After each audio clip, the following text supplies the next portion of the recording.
ask all the visitors to mute your own microphones, please? Welcome to Cal.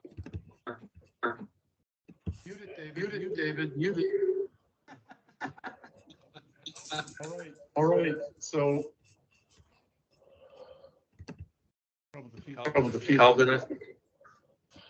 Good morning, everyone.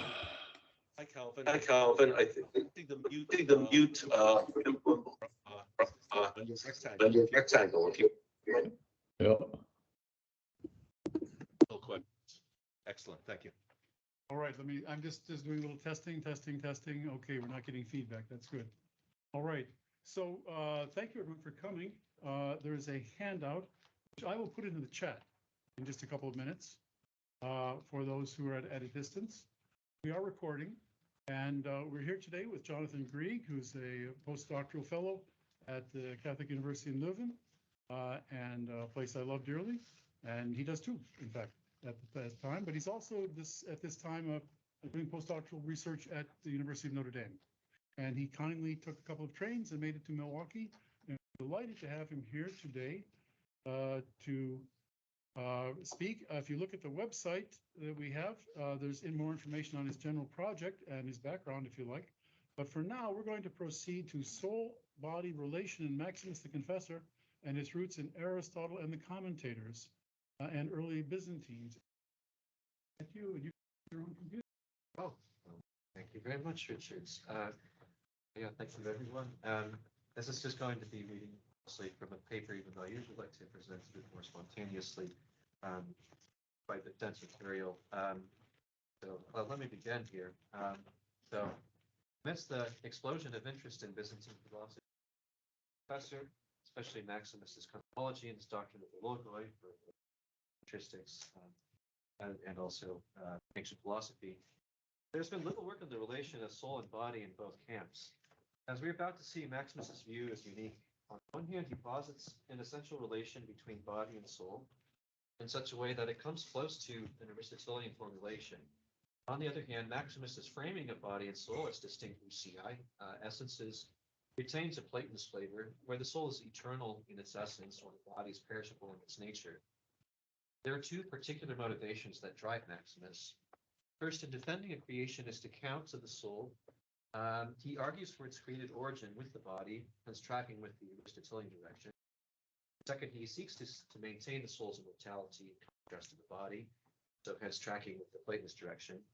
There's also a third possible motivation for Maximus's formulation, which unfortunately I'm not going to have time to go into today.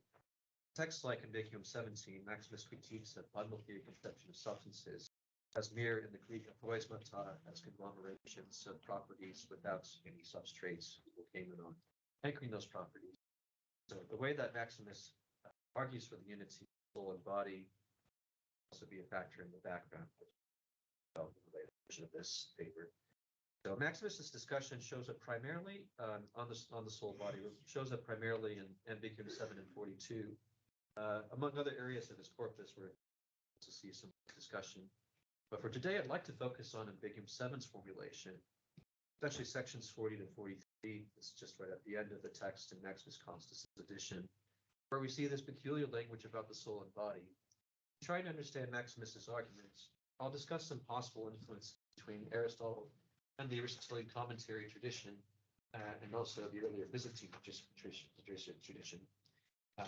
In particular, I look at Aristotle, Lysias, Gregory of Nyssa, John Philoponus as some possible influences. I'd like to argue tentatively that Maximus does continue in a similar vein to harmonist Aristotle commentators like Philoponus, who effectively accepts Aristotle's framework with Platonist augmentations to describe the soul-body relation. But at the same time, Maximus tracks with Gregory in the soul's created origin, unlike most of the commentators, which perhaps brings him in some ways even closer to Aristotle, at least one Aristotle out there. So I'll begin here. I should briefly mention first with Maximus the context that informs his argument about the soul in Ambiguum 7.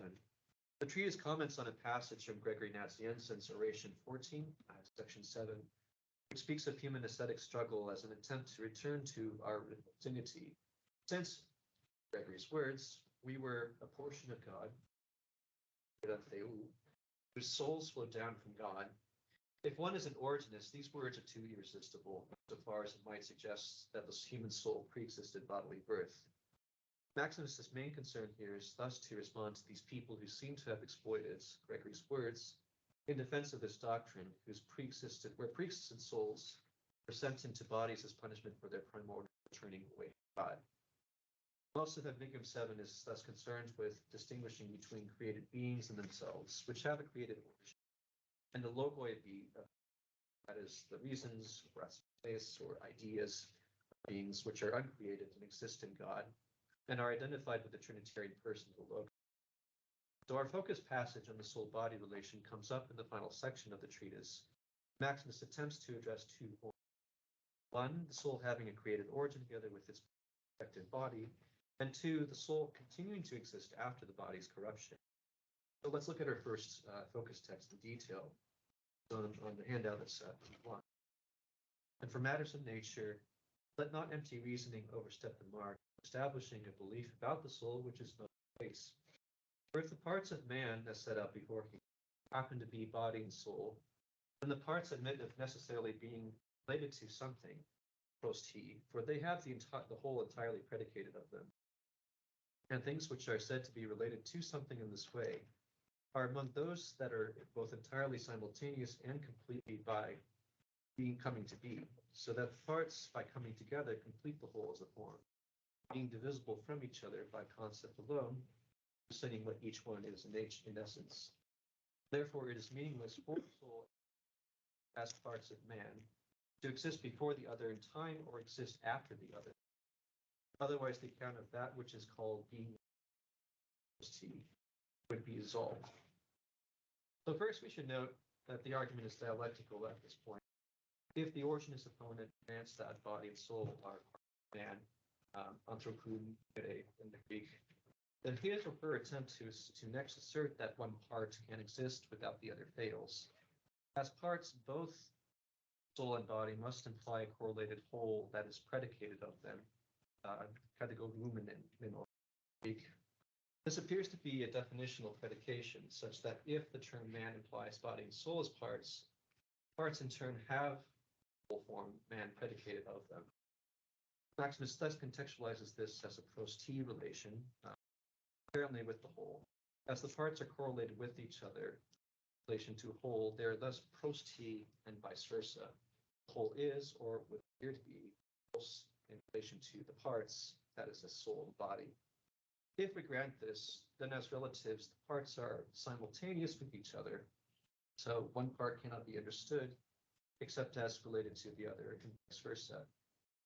Hence, if the Origenist were to object and say that one or another part must pre or post exist the other and still remain apart as part, then they cannot be understood as pros-t.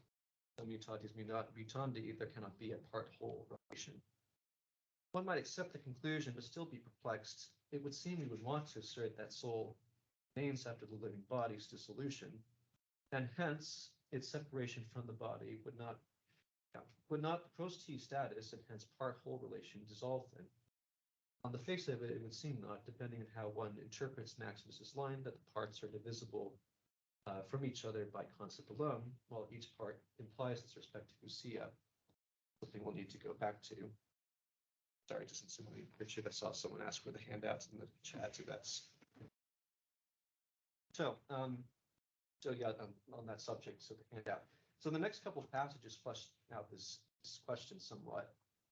And just here I refer to text 2 and 3, T2 and T3, where Maximus distinguishes the properties that respectively distinctly belong to body and soul, depending on whether they're respective ousiai or the categories of pros-t, relative, who, where, and Greek who, or Greek pote, when. We first see this in T2 when Maximus continues with a possible objection from the. Suppose then if each part is a separate form, eidos, rather than merely parts of one form. So soul could exist apart from the body before coming together with the body as its own distinct form. This would then lead to two options. Either a change ensues in that soul now implies body when it didn't, and then its form is destroyed after the change, Or B, change is implied in each form of body and soul, and then the separation coming together would happen eternally. The change coming together and then coming apart and on and on like an accordion. So the way Maximus concludes the passage with the second option suggests that it's a kind of reductio ad absurdum, at least the way that's phrased in the passage. But it's not immediately clear why one couldn't grant this kind of concurrence theory. Certainly the pagan Platonists might. Whether the Origenist Maximus is addressing would is unclear. Here to say that perhaps some Maximus always can help me with this, whether or not the Origenist would accept this continual back and forth just once that this happens. But be that as it may, Maximus posits just after these two options are posed. He posits instead that the parts should be thought of as contributing together simultaneously at once to one form rather than two forms coming together as one. This leads to Maximus addressing an additional difficulty. If one of the parts, the soul, is said to exist eternally after the body's dissolution, by the same logic, why can it not pre-exist the body's coming to be? So here it's worth quoting Maximus's arguments in T3 at length. Basically, just read out the arrow. For the account of generation, essence is not the same. In the former case, the account belongs to when and where and related to something, while in the latter case, the account is indicative of being and what's and how. If this is so, the soul on the one hand exists after generation because of its essence. On the other hand, the soul is not let loose because of generation. Rather, it is with respect to the relationship of when and where and in relation to something. For soul is not called soul, simply speaking, after the death of the body, but it is called soul of man and soul of a certain man. For the soul possesses after the body the whole as its form by relationship, just as humanity is predicated of that parts. In the same way, also, body on the one hand is corruptible by its nature. On the other hand, it's not let loose because of generation. Body is not body so called after the separation of the soul, rather body of man and body of certain man, even if it perishes and comes to be dissolved into the elements from which it is. For in this way, body possesses the whole as its form by relationship, just as humanity is predicated of a part. To unpack these tight formulations, let us briefly look at each section in more detail.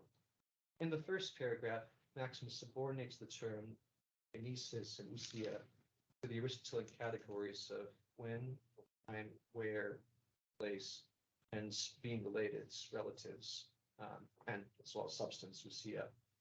The latter of which Maximus relates to the what, how, and being that indicates or manifest a thing. Already with the language of manifesting, with the delontikos or deloo, we can recall from Aristotle's categories, especially in places like chapter 5, where the species and genus of a thing reveal a thing's primary substance, but in terms like whites or runs, ultimately non-essential terms. Insofar as the genus and species are part of the what and how of a thing. From our passage, this would then make sense that two terms manifesting the essence. So all to say that Aristotle's point from this basic line of thought that you see in categories elsewhere.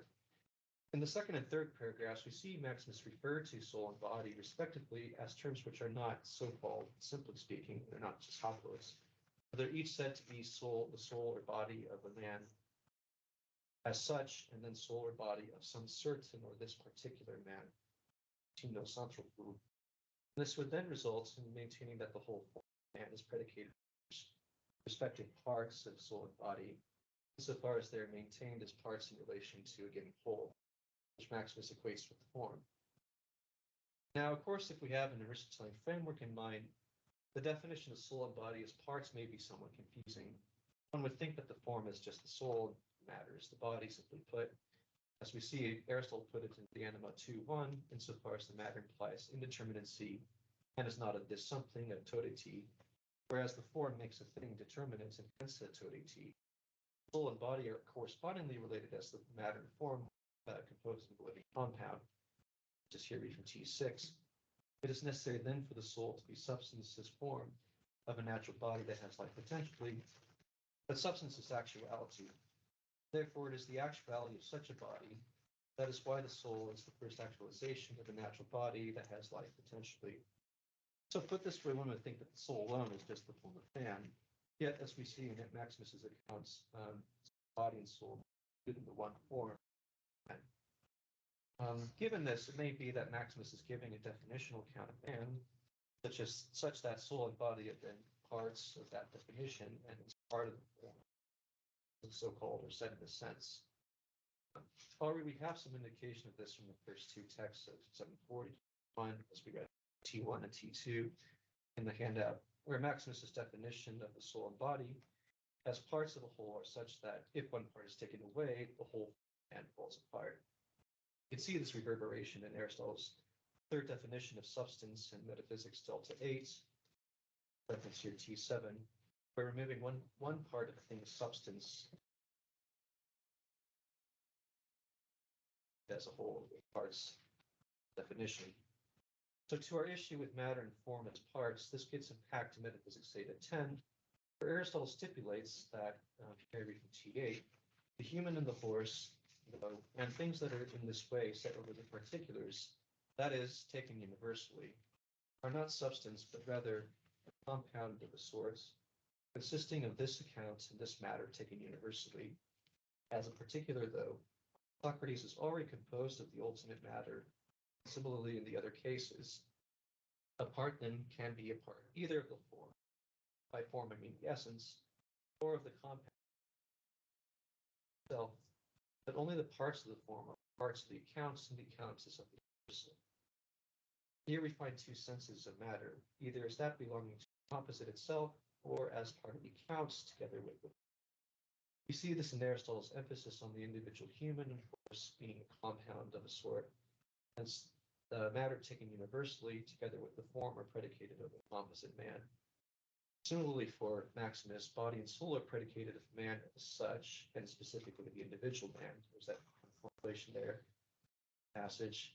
In other words, the predication of the form man of the particular composite also entails the predication of its respective parts, soul and body, inasmuch as body is the matter taken universally, which is in turn predicated of particular composite.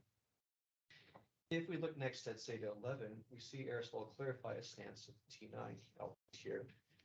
It is clear too that the soul is primary substance, whereas the body is matter, and the human or the animal is the thing composed of both taken universally. Socrates, on the other hand, if the soul is also Socrates, is twofold. For some taken to be a soul, others the compounds. But if he's unconditionally this soul here and this body here, then as the universal is, so the particular is too. So as in Zeta 10, we see the affirmation of matter and form as parts of the whole, predicated of the individual composite, such that the individual man Socrates will have body and soul predicated as the respective matter and primary substance. And we can also connect Aristotle's claim that as Socrates is haplos, simply this soul here and this body here, the universal count for man in general applies for the predication of man in this individual case. That's one issue which I will only just graze over today, that we have a different framework at play between the predicational count with matter and form, viewed as quasi-distinct items predicated with composite in Zeta 10 and 11, and the account of matter and form in terms of potentiality and actuality, as we see Aristotle spell it out in Zeta. In Eta 6, here just reference T10, Aristotle addresses the question how substances can be one, given that definitions imply different parts, especially between the soul and matter and body. As we can see at the bottom of T10, conceiving of form and matter in terms of actuality and potentiality secures the unity needed for substance, since they don't worthily have the same essence, the same proteanei, applicable to both. In this respect, there is no difference between body and soul, neither kind or essence, but also perhaps even implicitly, not even in terms of the predicate, what we see in Zeta 10 and 11. Body is effectively in potentiality what the soul brings about in actuality, as we can see from our De Anima 2.1 passage in T6. The emphasis on the same essence then is the idea that body and soul are distinct essences or substances, something that our Maximus passages seem to be at odds with. More so, we may add, Aristotle's account here would suggest something perhaps unpalatable for Maximus.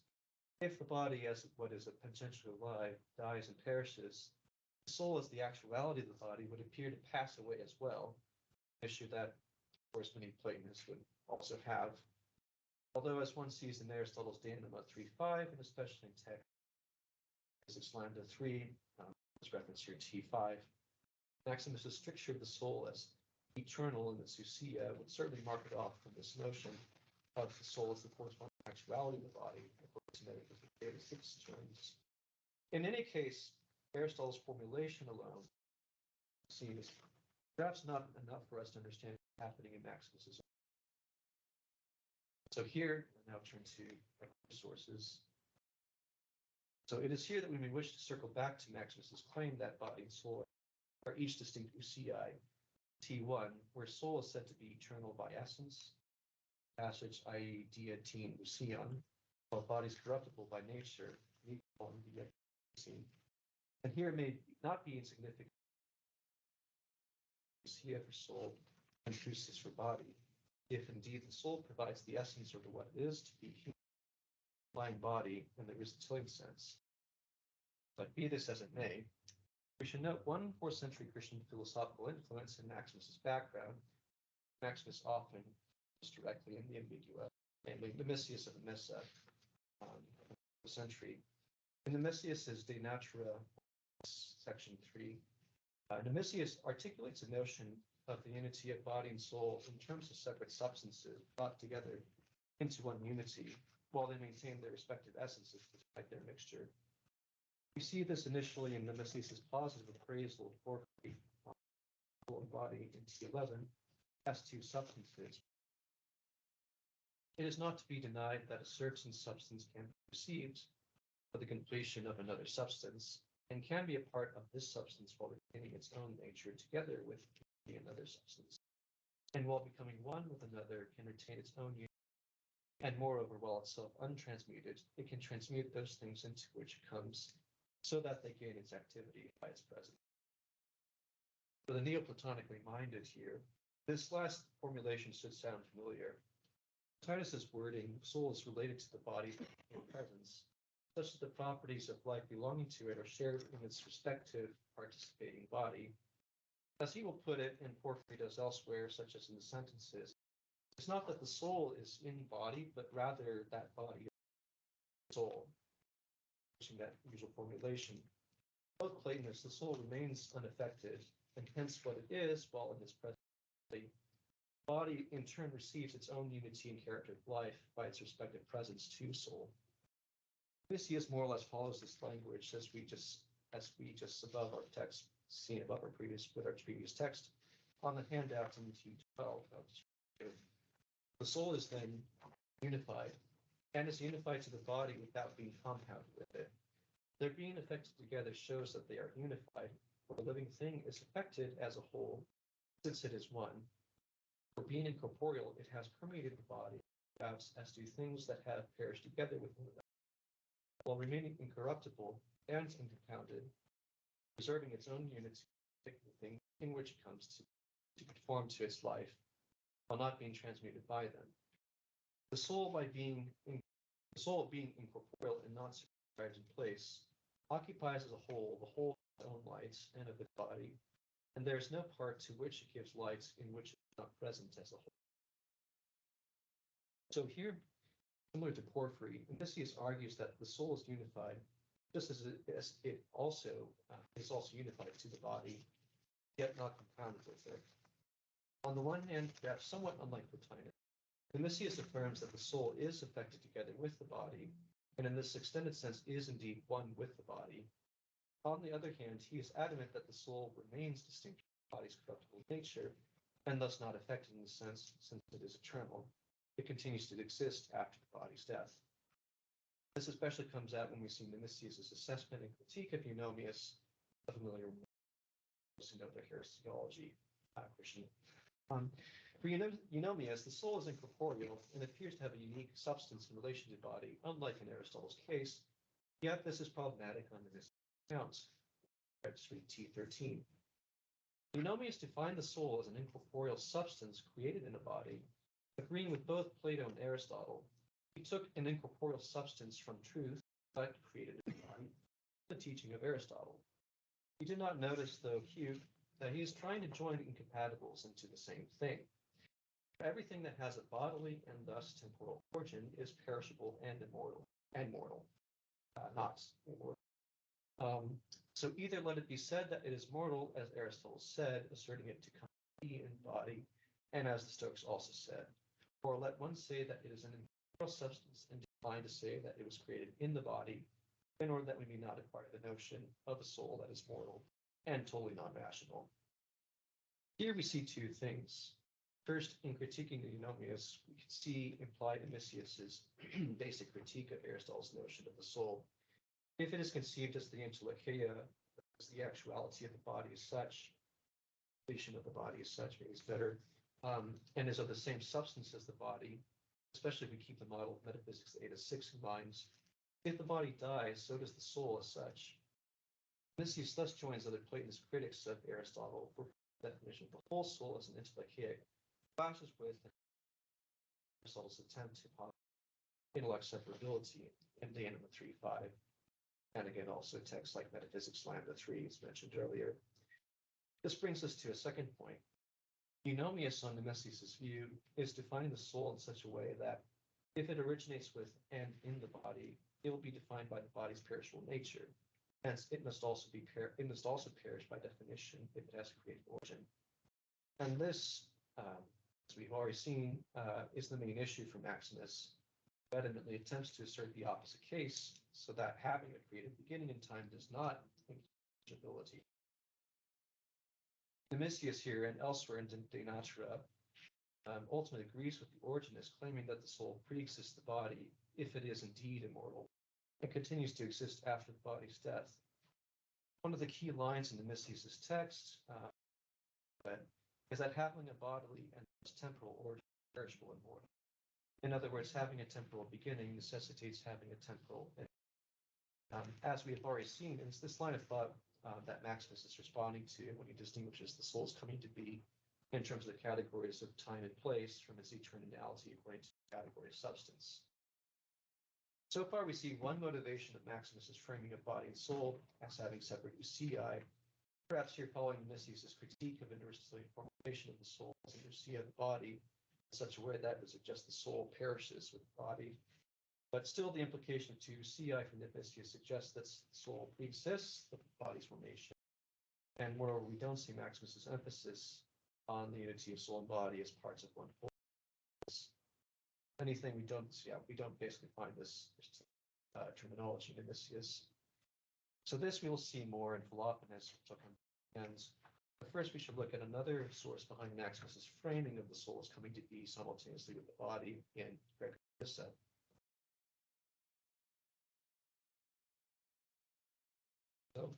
Gregory's view of the soul and its relation to body, Ambiguum 7, and this comes out in Gregory's De Officio Hominis in E14. Rather, as the human being is one, consisting of soul and body, it is to be supposed the principle of his constitution is one and common to both, so that he should not be both older and newer than himself, with the bodily element coming first in him and the other coming later, but instead to affirm the whole human plenitude to have existed in the power of God's foreknowledge. As our nature is conceived of as twofold, according to apostolic teaching, the visible human being and the hidden one, if one pre-existed and the other came to be later, the power of the craftsman will be convicted of being in some way imperfect, as not being completely sufficient for the task at once, but dividing the work and busying itself with each of the halves in turn. Already in Gregory, we see an emphasis on the unity grounding body and soul that's distinct from Amicius, as well as other Platonists. Not only should there be commonality between the two, but that unity should be such that soul as well as body have a creative origin. We can see this in Gregory's language of body and soul for a given human, where if the human is identified equally with the soul body, one has the paradoxical situation that the human at birth is both older than itself and pre-exists the body's generation, and younger than itself insofar as the body exists after the soul. Gregory's argument is also augmented by the repercussions that posit the soul's pre-existence repercussions that would have for God. So it would suggest that God's creative activity is incomplete, creating one part, not creating the other.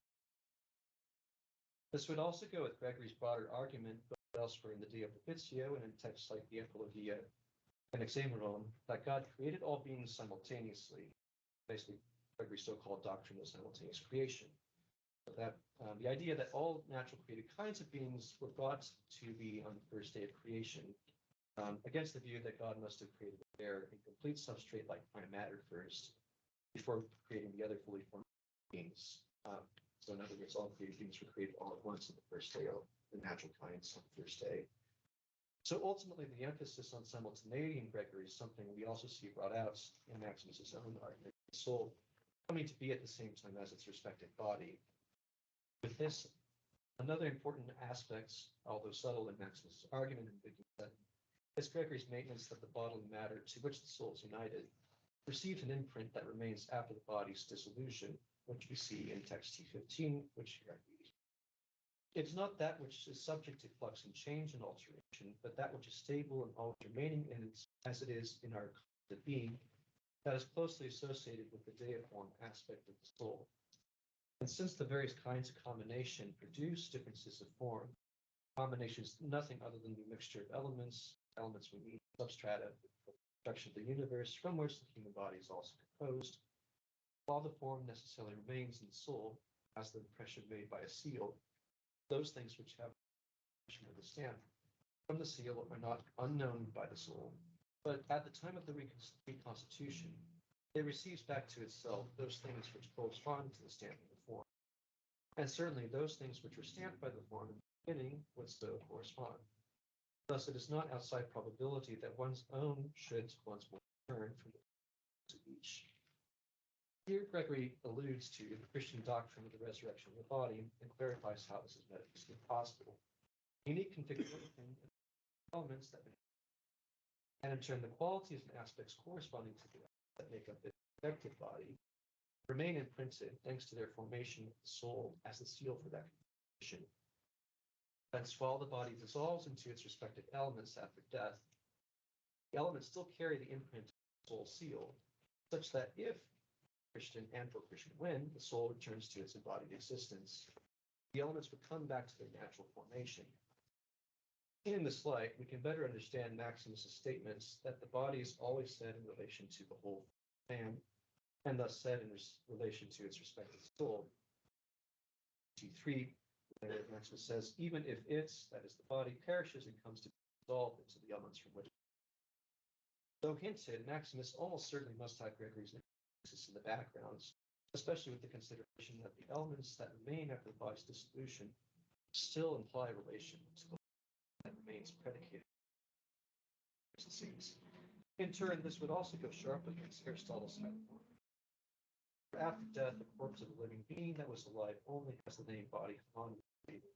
It is both substantially different from the living body, and there is no substantial relation to its state. This is one of the once again one of the problems that the Aristotelian framework would pose for Gregory alongside Nemesius and Maximus here. So turning to my final author, Philoponus here, we see some. So up to this point so far, we see some of the context behind the attempt of Maximus to affirm first an adequate account of the unity of body and soul for the human composite, such that they have a created origin, and yet second, affirming the need for distinct essences, ousiai, in a way that preserves the eternal being of the soul in contrast to the body, which by its nature corrupts. This would get us back to one of our main questions of how Maximus is using the part-soul relation, soul and body in relation to the one form of man. Tentatively, I would suggest that John Philoponus provides us some of the conceptual language for Maximus's formulation. In his commentary on Aristotle's De Anima 1.5, Philoponus addresses Aristotle's critique of Plato in the Timaeus, where Timaeus, the character, appears to divide the soul into the physical nature of the body, and yet, as Aristotle emphasizes, the soul is understood to be one and continuous with the body to which it belongs. Dividing the soul into different parts, like that of appetite, desire, spirit, and reasoning, would seem to suggest that there is no unity, at least not without a principle of unity that brings the parts together. Philoponus, unlike Nicias, is a harmonist and takes Aristotle's point seriously, while seeing in Aristotle's solution to the difficulty raised in De Anima 1. In his response, Philoponus uses the model of metaphysics Eta 6, earlier in T9, to answer the difficulty by saying that each soul part, though truly distinct in its being, functions as either the form and or matter for its respective part. Interestingly, so here I just referenced T17. So while the vegetative soul is form for the body's matter, and the vegetative soul itself is also matter for the sensitive, non-rational soul as form, in turn the latter is matter for the rational soul as form. The ultimate guarantees the all these side of both the sensitive and the nutritive soul parts. And in his explanation for the form-matter relation between the faculties, we see mereological language play an important role. 16 passage. If someone were to ask what it is that unites all these different substances, ousiai, our answer is that Aristotle himself has said elsewhere that in things where the one stands to the other in a relationship of form to matter, there is no need to ask what it is that unites these. They have their unity from within, for it is in the nature of matter when it becomes suitable to receive the form, to receive this spontaneously, automatically, and without a more proximate cause, just as, for example, an iron that has been elaborated has become suitable to receive the shape of the axe or the saw. There's no need for anything else that unites such a form of iron, but these things grow together with each other spontaneously, automatically. Likewise, also with natural things, for example, the formation of a living being and all that sort of thing. Matter and form, relational things, plus T to being related. The matter is the matter of a particular form and vice versa. Relational things come into being simultaneously, and perish simultaneously. There is no need for them first to exist and then to require something else that unites them. For the concepts of father and son must not first exist individually, and next one would have to assume the relationship between them, but together with the concept of one, the concept of the other simultaneously, and so on. In the first half of the passage, Philoponus adopts Aristotle's response from Metaphysics Eta 6 to the question of the unity of it, where the two are framed in terms of potentiality and actuality, rather than the language of parts and wholes that we saw in Zeta 10 and 11, which should form matter taken universally in particular. What's interesting in Philoponus' case is that he adapts Eta 6's model to the multi-part structure of the body and the tripartite soul.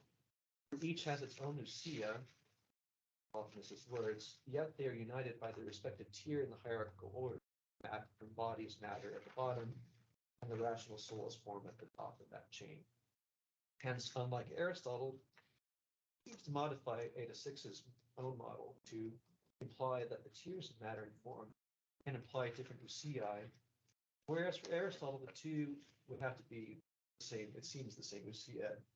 In Aristotle's words, it's the same totia nenai, again from the bottom of T9, fitting Aristotle's strict unity model for substance.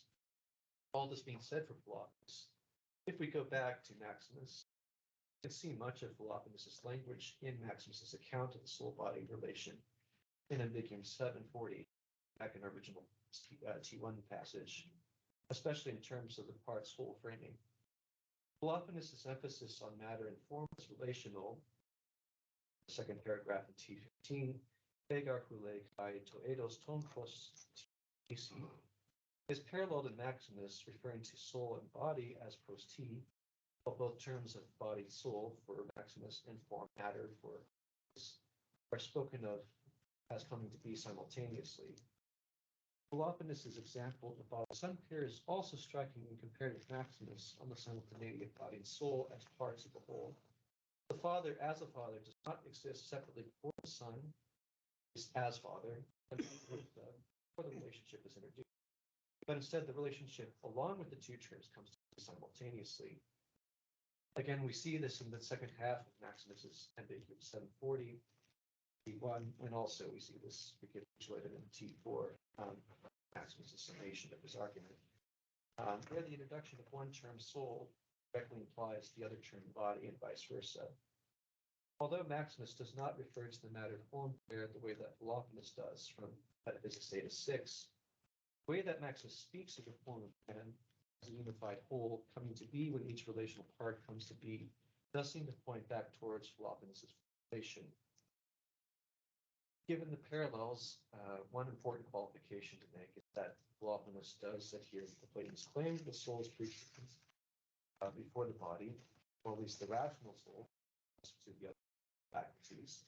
So we shouldn't then read the parallel about relatives too closely between Maximus and indeed, Philoponus's example of the father-son is telling because before the relation obtains, one still has the father pre-existing man, although not qua father.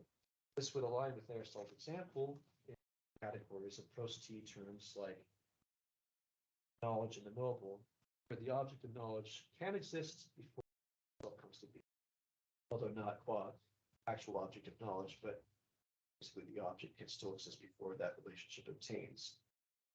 In contrast to cases like the double and the half, which do not exist as such before the relationship obtains. So basically a difference between asymmetrical prosody relations and symmetrical prosody relations like the double and half. It's this latter stronger notion implied double half that I think Maximus has in mind, which is not brought out to the father-son example. It's also one possible, and then maybe it's a bit strong. That's what's yeah, basically one of the main issues I think that in Philoponus. So that's one notable disanalogy between the authors in this regard. So to conclude, let me just quickly summarize the multiple strands we've covered so far. And basically summarize at least Maximus's theses at the top. We'll see. So we've reviewed Maximus's argument for the soul having a created origin of the body, hence in simultaneity with the body on the basis of one, there being parts of a whole, namely man, or especially the part taken opposite, two, as such, being related to their form, and thus each other as prosody terms, and three, as having distinct ousiai, namely where body passes away and soul is immortal, although the relation remains. In trying to understand Maximus's argument, I have attempted to look at a few possible sources behind the kind of argument we find here, by addressing three particular points. So in the case of point one, we saw some loose parallels to Aristotle's Metaphysics Theta, especially 10 and 11, where substances are defined in terms of matter and form as parts of the whole substance predicated on a composite. We also saw Aristotle reclassify the matter-form relation of Metaphysics Theta 6 in terms of reality and actuality, which conflicts with Maximus's attempt to secure point 3 as the soul's perseverance after the soul's dissolution. Although, as briefly noted, Aristotle also highlights this for the rational soul, and from 3.5 and 5 as well. We also looked at Nemesius as one possible influence of Maximus's body and soul as distinct GI, again, back to point 3. Yet, noting the caveat that for Nemesius, this leads to asserting soul's preexistence. This brought us to Greig of Nyssa as one of Maximus's critique of the Origenist on the soul's preexistence, as well as Gregory's view that matter making up the body still has the imprint, such that the respective elements and their qualities will go back to the respective soul of the resurrection. And then finally, we have just looked at Philoponus addressing point 2, who uses the language of prosody to describe matter and form as implicitly distinct ousiai, which at the same time are still one by the form determining matter. This comes very close to what we see Maximus attempt to argue with the soul and body, entailing each other as parts of one whole form belonging to a particular man. I hope that this makes some sense of the kind of view of the soul-body relation we get in Ambiguum 7, which appears to be an Aristotelian creationist account of vestigial Platonist account, soul-body. At the same time, a few open questions are made, such, for example, how much is Maximus committed to Aristotelian high-level accounts, or how close does it get basically to Aristotle? How much is Maximus's framework opposed to kind of proto-Thomist account of the soul as a substantial form of the body? On the flip side, how much is Maximus's account weak kind of substance dualism of kind we see in Philoponus and some other late Platonizing commentators? And finally, what may be more the textual influences behind Maximus's framing, like how much is he getting this material from mediated or unmediated, directly read Plotinus, commentaries or source book kind of text. That's pretty common in this period.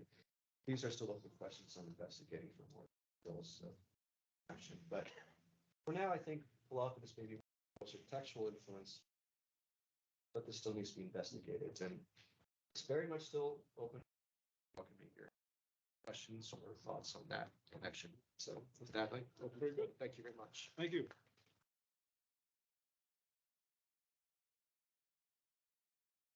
Well, questions? Only beat me to it. Okay. I just wanted to, you mentioned proto-Thomist. Something very similar came up, probably not with a strong Greek background, as you're indicating here, but it came up in the early 13th century when they had Avicenna, the translation of Avicenna. And for Avicenna, the rational soul uses the body as a tool.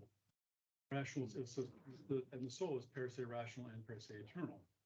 And so they struggled with this, especially in the context of St. Augustine. And the phraseology of the discussion was, is the body a hoc aliquid, a totity, and the soul a hoc aliquid? So are there two substances? Are they, how are they related? And they were having just a terrible time trying to figure this out. And of course, with a Christian background, you can't follow Avicenna, say, forget the body, and because of resurrection and the reincarnation, sort of thing. So they were struggling this with a great deal until Aquinas came up with his very radical, face it, very radical, novel approach to it. But I just want to mention that the same problem surfaced then, 13th century theologians, because they wanted to have the latest science at the time, which was Avicenna. Interesting. But anyway, I just have to say. Thank you so much. Good way to kind of frame the issue also. It's like a 800-year earlier problem. Thank you. This is really fascinating stuff. Up until T17, unless I missed something, you didn't, the text that you were referring to didn't speak specifically of the rational soul.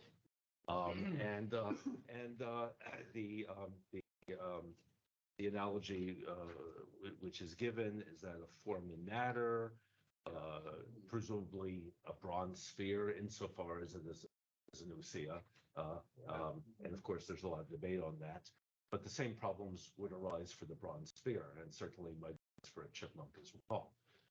And so we tend to think that these questions of the existence of the soul and the survival of the soul, as they arise in a theological context, arise because there's something special about the human soul.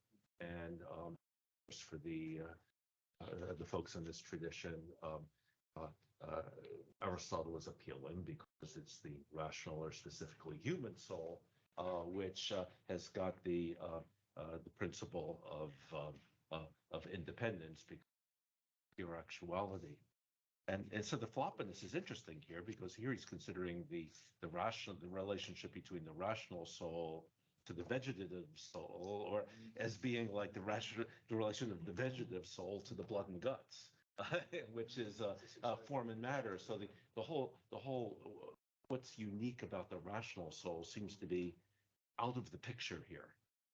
And of course, the Neoplatonic background, there's a lot of unclarity and debate among the pagan Neoplatonists as to whether all soul was rational,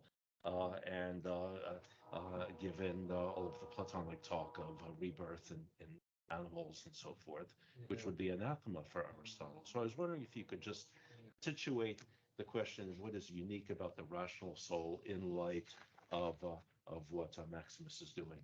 Yeah, definitely. Well, and just another whole set of context that I'm trying to get into, but basically, it's not maybe as pronounced in the quotes I have in the handout, but I think for Plotinus, it follows a standard Platonist view. The rational soul encompasses all those different features of the soul. It's a paradigm for the lower soul. That's why it has this thing about the rational soul as the principle of unity, especially in the human case for these other types, and then animals, and the lower are basically just that's just like the word I just used this earlier. They're basically like lower forms of this effective forms, and hence also lesser type with those lower types of living. I think I didn't include these other passages, but this shows up, I think, in 42, Ambiguum 42.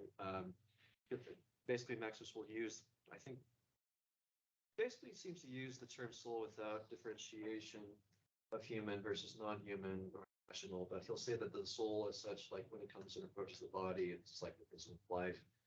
There's life to the body, and when it departs, then of course there's no life for the body. But he seems to take it together also in the way that the other Neoplatonists will kind of subsume a lot of the features of the other lower types of souls into the rational soul such. So I think in later Neoplatonists, especially like Platonists, kind of following from Doris and others, I think he'll try to say that like the other lower types of souls will be subsumed to like the level of nature. So like he'll basically say like there's just this, the only proper soul as such would be the rational soul. I think that with Maximus, you kind of get this a bit, but then he'll also talk about divine souls as well elsewhere too. But there he's not using this separability here. So that's, I think, an implicit the Aristotelian thing there going on, but then also to see as this kind of Platonist view, the soul, the rational soul is the only soul properly said, and then the soul are just immanent form in the living non-human cases. Would this have been considered theologically heterodox, or is the theology still sorting itself out this early? Oh yeah, no, it's still very much sorting itself out. Yeah, the biggest issue is basically what to do with the rational. Like even if you read Aristotle in this positive way that Philoponus does, what to do with the rational soul? How does that come in? Because it doesn't seem like it just is generated spontaneously in the body. Most people don't accept that. Augustine also famously doesn't have a view about the pre-existing soul. He's also doing this question too. Goes on for what? So like what to do about this, like the rational part of the soul or the rational power, like where did that come from? The biological process, that's still not yet settled at all with Maximus's time. So yeah, that's a good question though. Hi, thank you so much. It seems to me that Maximus has different terminology at his disposal, which enables him to speak of something of particulars differently to so he's considering things in different modes of existence.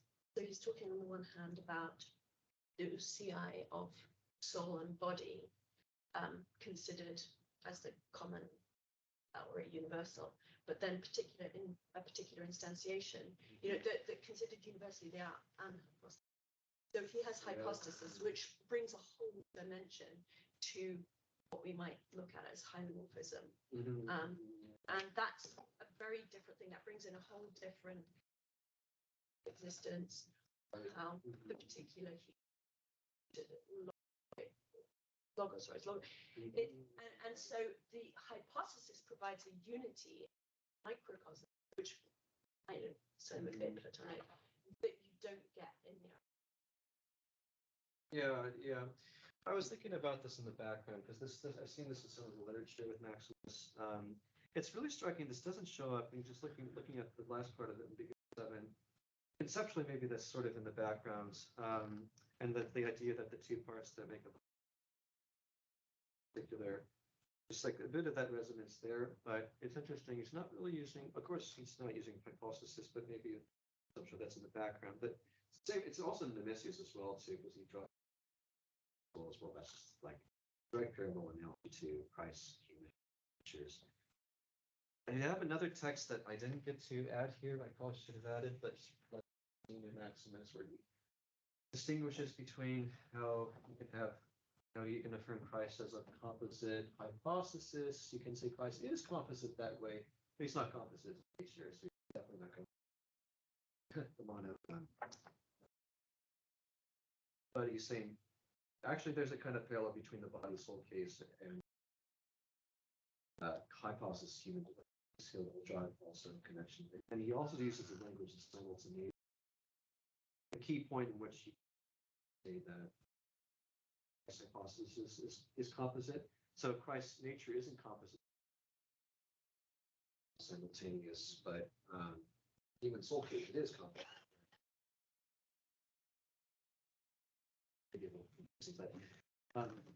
But basically, there he's also using and simultaneity is one of the keys just to saying what way something is composite, properly speaking, or not. So this is kind of going off of saying they're not. But that's definitely something in the back. At the same time, I'm wondering how much is it's just basically adapting here, and also the theism was logic processes. Something I have to think about things. Go ahead.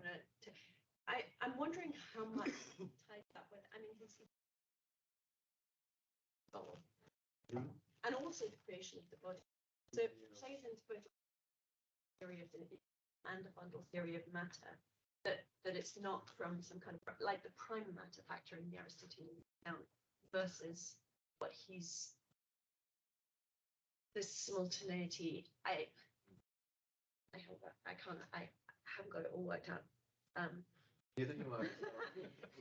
But there's some.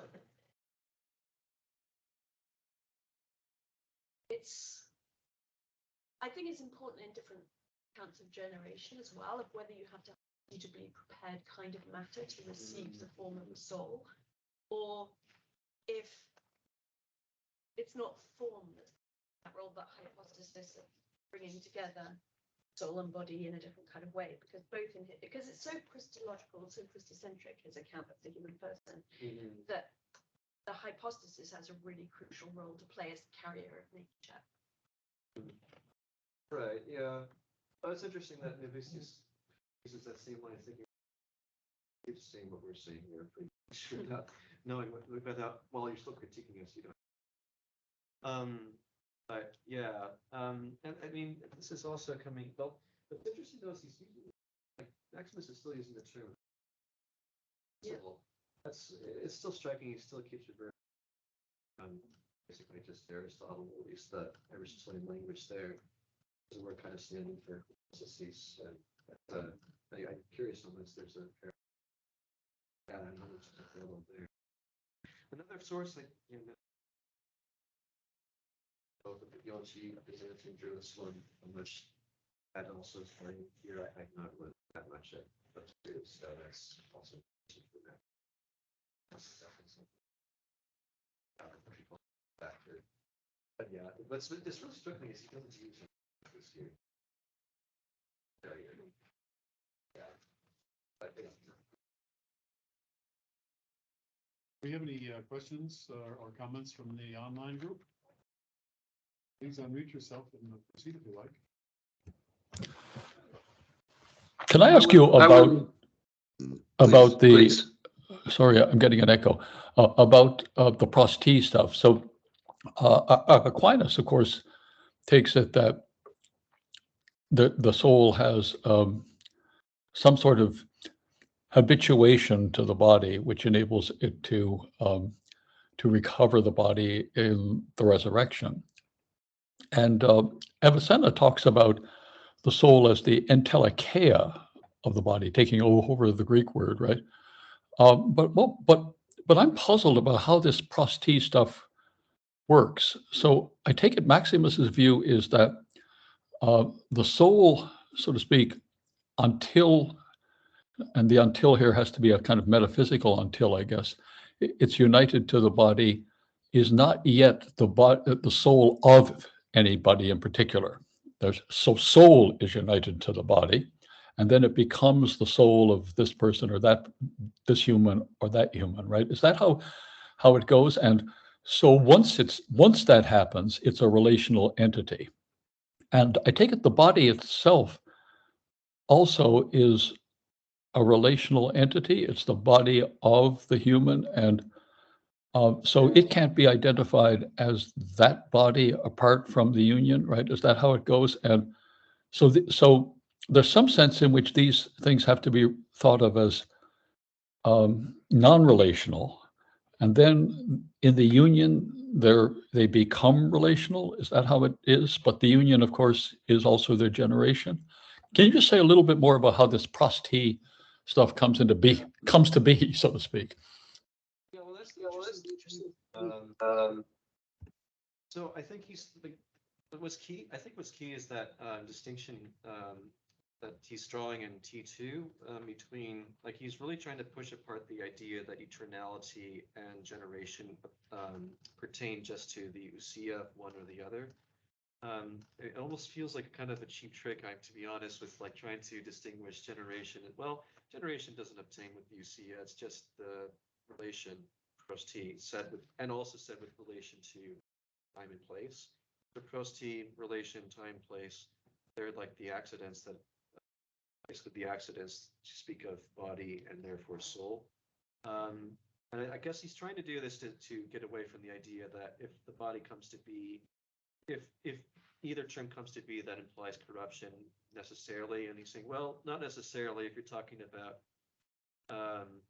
like, you can still talk. Basically, he's trying to find a way to say you can still talk about the soul as coming to be, that implying its respective body, but that doesn't mean that it's going to corrupt the way that body will corrupt.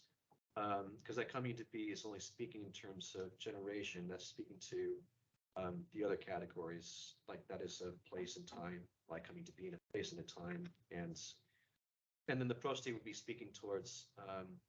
I see that as just like the relation of soul to body. I think what you were saying there, like about the relation obtaining after soul comes to be, that would be Philoponus for sure, because he thinks that the rational soul pre-exists the body. And so that when the body comes to be, then that relation obtains. But I think what Maximus is trying to get at is that anytime you introduce the soul, even rational soul, that's all going to imply relation to body and vice versa. And what's interesting is even after the body's dissolution, there's still the idea, the relation of that soul to body. And it seems like vice versa, he's saying the thing. Like even with the elements that used to come from the body, there's still a relation of those elements to the soul. I think there he's just basically trying to cash out Gregory at Aristotelian language. That would then track, I think you just said with Thomas's idea also of the soul having you said afterfluid to the body or something like that. I think it's almost exactly the same idea at play there. If that answers your question. I want to add a comment to that, if I may. And when I mentioned earlier the early 13th century, they struggled with it. A very good illumination on this is Magdalena Bieniak on the problem of the soul in the 13th century. I don't have the title exact on that, but what they did was they're searching for some way to account for the unity of the person, and they posited that the soul has a certain ability. It's a lame response. It has a sort of natural unitability to the soul, and it persists for some time. And Aquinas actually uses it at least once, but it shows they're struggling to explain this relationship, and they just posit, well, why are they together? Because there's a unitability of some kind. That's interesting. As it almost like Aquinas is revert that of aptitude from, is he kind of using, like, he has the idea of epitidiotes, the Greek term in mind. Yeah. How much that's also more of a Platonist term, by the way. It's coming from Dionysius, that the idea of fittingness or suitability, but then it goes back to Aristotle also. So he uses it rare. He used it only once, as far as I know, but it was common in people, some of the people before him, as they struggled to find a reason why body and soul together. The Augustinian context. That's interesting. Yeah, to track that down. David Thwaiton, I think you had a question before. We go to you. So thank you very much. I enjoyed that talk, and I really apologize I'm not there. It's ridiculous, so it's a little bit hard to follow online. But Yeah, this is a very helpful discussion. I had two ideas that came up, but I'm not sure I have it all put together. But let's see. Let me try to summarize first, and then you can correct me before I make too many mistakes. But so there are the three features in those first three texts of Maximus, which are the parts. All right, that's text 1.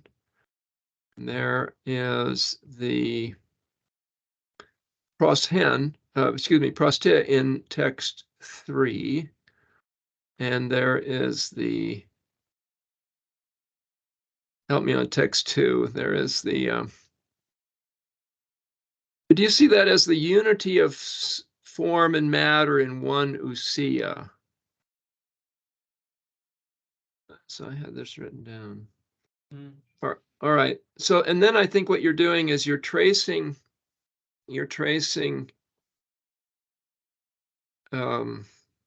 two of those three to Philoponus, and the third, I mean, I just suggest this as an interpretation, to Gregory, because I think you see Philoponus, two things you saw, if I understood right, two things in Philoponus. He has substance dualism, and he sees the soul as pre-existing the body, so that would emphasize the substance dualism. Have I got that right? So I had some. Yeah, but well, on the other hand, like briefly, just with Philoponus, like you do see this thing of matter form relation between the rational soul to the body. Yeah. What I think muddies the picture of a strong substance dualism is because one's matter, the other's form. There's not really a complete separation as in like a more straightforward substance dualist approach. Yeah. Like with Plotinus, among others. It's a bit more muddied, I feel like, when I look at Philoponus. But sorry, but just to clarify, but yeah, go on. I don't want to interrupt you either. No, that's good. So I mean, I wasn't totally off track. So I'm not sure. Yeah, so I wonder whether we could give Philoponus a little more sympathy. That is, if he is saying the soul pre-exists the body, then that seems to do something different from Gregory and Maximus here. But on the other hand, I think we could give a reading to this form. Yeah, it is. Dr. Golden is right. It is a little bit odd to say that the rational soul is the form and the form of the sensate soul and that sort of thing as matter.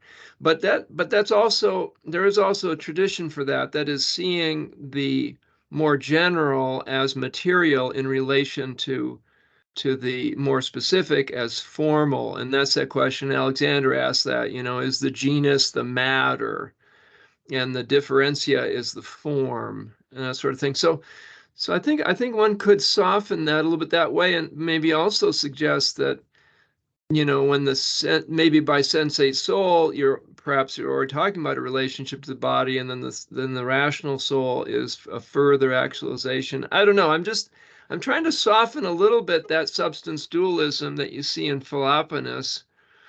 And I'll also remind you, so these are suggestions, because remember in that, and one thing to think about when you think about textual origin is the key texts, like De Anima 2:1 is, that's so, but in De Anima 2:1, Aristotle does set that up as three senses of ousia, and even in your text quoted is, the form is ousia in the sense of actuality and, matter's potentia. So, you could call that substance dualism in Aristotle, but yeah. And so I'm looking to soften that a little bit, and maybe because Philoponus seems to be pretty strong.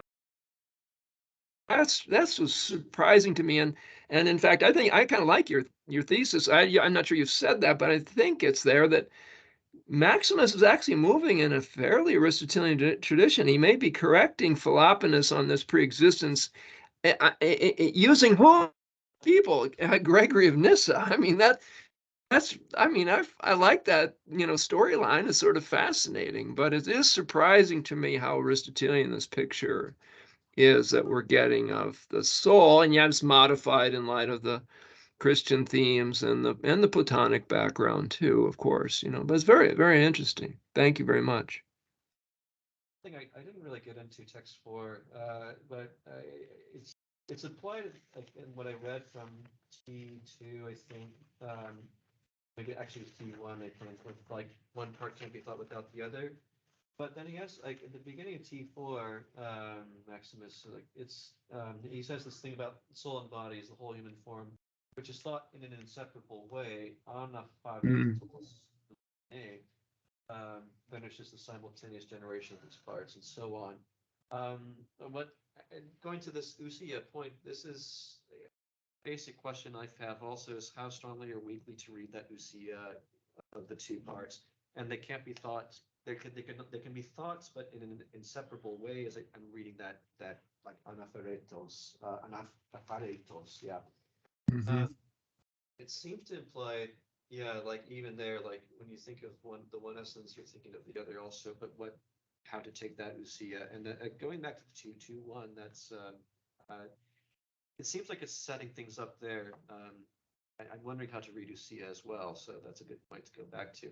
I see Owen, you also have your hand there. No, I don't. Oh, okay, I thought I did, but thanks for the suggestion. I could do one again. Thank you. There's a question. I'll fill space. So this discussion of matter and the using that analogically senses, Averroes puts his finger on that and makes use of it. It takes me back to an article a long time ago by Jean Triard, Genesis of Hylomorphism. And it's really quite a valuable piece, probably from the 60s. Oh, But it was, and I thought it was very insightful, and working with the pre-Socratics and talking that notion of matter as the potentiality, actuality. That's and thinking of that in terms of matter. Of course, that's not unrelated to Alexander's choice to speak about the material intellect, which just means receptive, isn't it? Yeah, exactly. If I could chime in, I mean, in the realm of Aristotelian physics, there's a lot of talk about how Aristotle's struggling with the question of vertical unity versus horizontal unity. That is to say, if the bronze is the stuff in the vat prior to the sphere, then can understand how coming to be is possible, but have a this and a that. But if the bronze is, as it were, absorbed in the form, then my sphere is a real unity, but now I have something coming to be out of nothing. And the problematic here seems to be just another version of that. The Maximus is pushing hard on the vertical unit, but then we really have a hard time understanding what is body in itself. And so That's nice. Yeah. Yeah, it's definitely playing off that so reverberating or Who? Just a follow up on that. Who is it? I thought I read this text was that Maximus who says that the body has its pros-t relation from the soul. So, and Aquinas puts it that way too. So I mentioned, but the body is only the body because of the soul. In other words, it's not there's some kind of material constitution, but so yeah, that's interesting. On that vertical horizontal way of thinking of this situation, I like that. Yeah.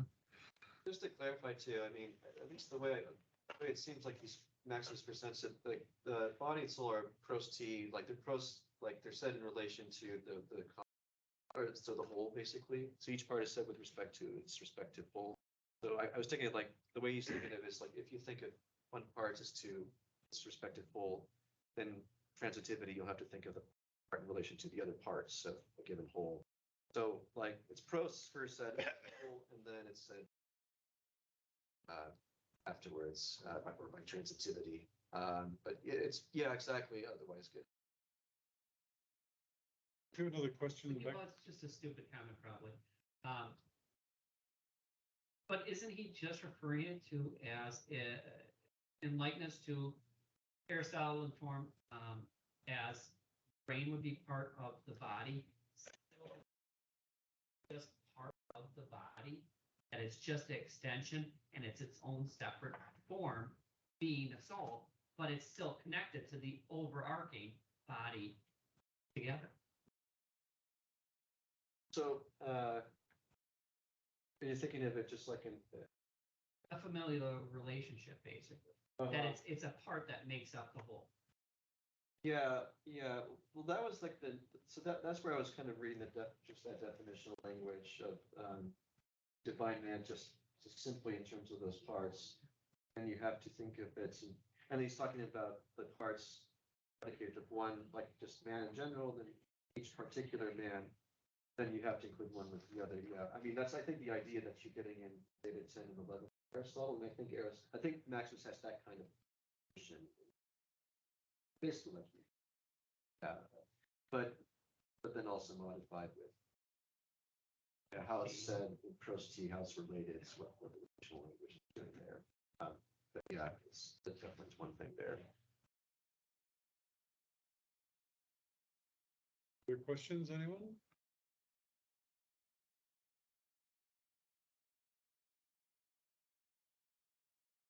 Jonathan, thank you very much. This is very interesting, very stimulating. Much appreciated. It was very good.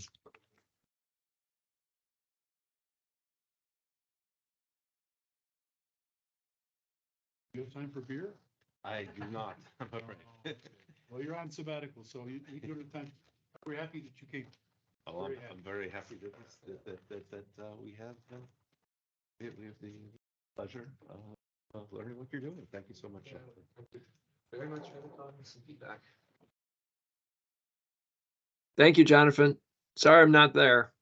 Yes, thank you. Thank you very much. Thank you, Richard. Ciao, David. Ciao. Calvin. Yes, and Bye-bye, everyone. Kelvin. Bye, David.